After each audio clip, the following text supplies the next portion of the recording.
Assembly के अंदर ruling party का एक ड्रामा चल रहा है और उसके अलावा जो ट्यूलिप गार्डन में हमने देखा ये शर्मनाक है, खासकर जो इस मुल्क के मुसलमान हैं जिनके ऊपर इस वक्त बीजेपी का पूरे ताबड़तोड़ हमले हो रहे हैं। उनको यहाँ की लीडरशिप उमर साहब ने, फारूक साहब ने मिलके, जो वहां से मिनिस्टर आए थे किरण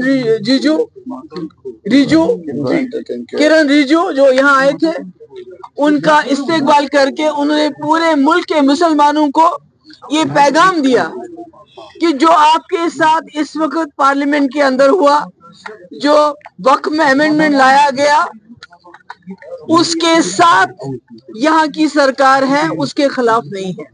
जिससे मैं समझती हूँ हमारे मुल्क के जो मुसलमान हैं उनकी हिम्मत ऑलरेडी जो टूट चुकी है, जो एलिनेटेड फील करते हैं, जो मुसीबत में फील करते हैं, मुझे लगता है उनके लिए ये बहुत ही बुरा पैगाम था जो यहाँ से चला गया। और असेंबली में हम ड्रामा देख रहे हैं कि रूलिंग पार्टी के लोग शोर मचाते हैं, और इस शोर मचाने की और भी एक वजह है, क्योंकि लेफ्टिनेंट गवर्नर साहब ने 3 बिल क्लियर किए थे। एक तो जो डेली वेजेस को रेगुलराइजेशन का, जो बेचारे सालों साल से बिना तनख्वाह के बहुत थोड़ी रकम पे काम कर रहे हैं, वो बिल क्लियर था।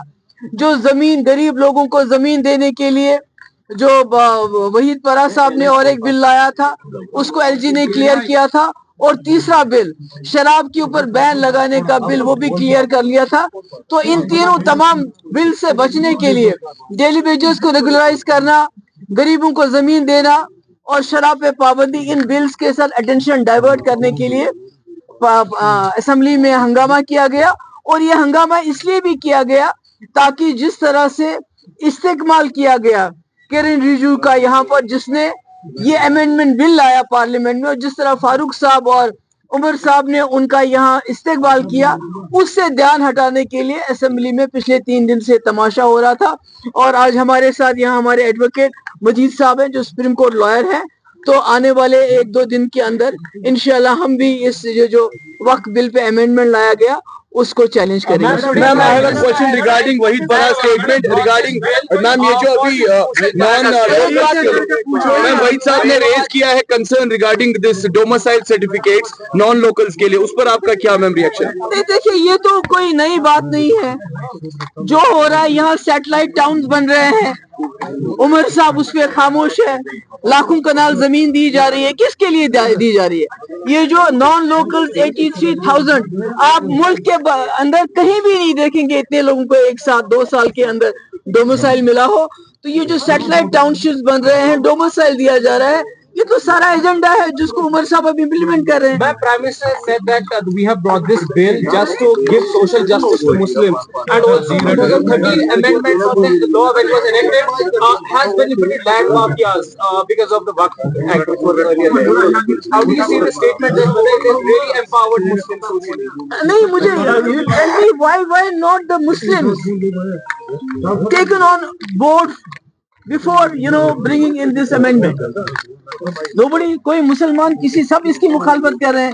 Everybody except for national conference और उनकी लीडरशिप, सब इसकी मुखालफत कर रहे हैं। उमर साहब ने मुखालफत नहीं की, फारूक साहब ने मुखालफत नहीं की, पर मुल्क के अंदर तमाम मुसलमान और यहाँ तक कि जो सेक्युलर जमातें हैं, सब इसकी मुखालफत कर रहे हैं। अगर ये मुसलमानों के हक में होता तो मुसलमानों के मडगुजारों पे इस वक्त कब्जा करने की कोशिश नहीं। मैडम, इस ड्रामा का क्या इम्पैक्ट पड़ सकता है? मैं ओवरऑल अगर देखेंगे सीएम उमर अब्दुल्ला साहब जो है वो मौजूद, इसका कोई देखिए,